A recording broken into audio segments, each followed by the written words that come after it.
Bonjour à tous, très heureux de vous retrouver aujourd'hui pour le tout premier numéro de votre émission L'Infirmier.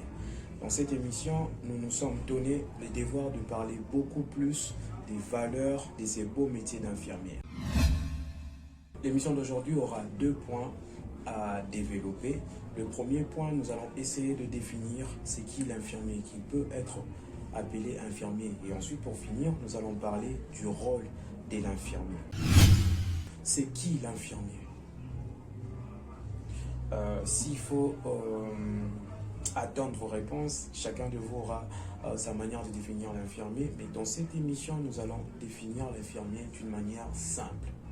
Nous allons retenir que l'infirmier, c'est toute personne qui donne habituellement les soins infirmiers sur prescription médicale ou en application de son rôle propre.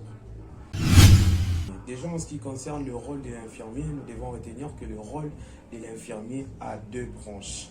La première, c'est le rôle propre, le rôle autonome de l'infirmier. La deuxième, c'est le rôle médico-délégué. Par médico-délégué, nous comprenons tous que ce sont les interventions ou les actes que pose un infirmier, mais sur prescription médicale. Tandis que le rôle propre, c'est ce que l'infirmier fait seul. Et en ce qui concerne notre émission, nous allons plus parler du rôle propre de l'infirmier que du rôle médico-délégué.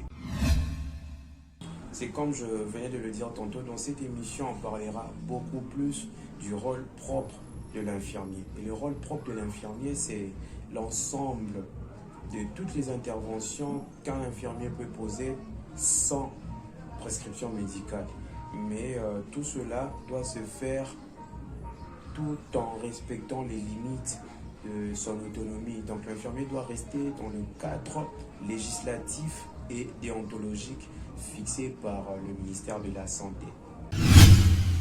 L'infirmier, dans son rôle propre, a une démarche à suivre pour que cela aboutisse à de bons résultats. L'infirmier doit premièrement être capable d'identifier le besoin de la personne qu'il reçoit. Et ensuite, l'infirmier doit être capable de poser un diagnostic, formuler ensuite des objectifs de soins, mettre en œuvre les actions appropriées et ensuite, pour finir, l'infirmier doit être capable de les évaluer.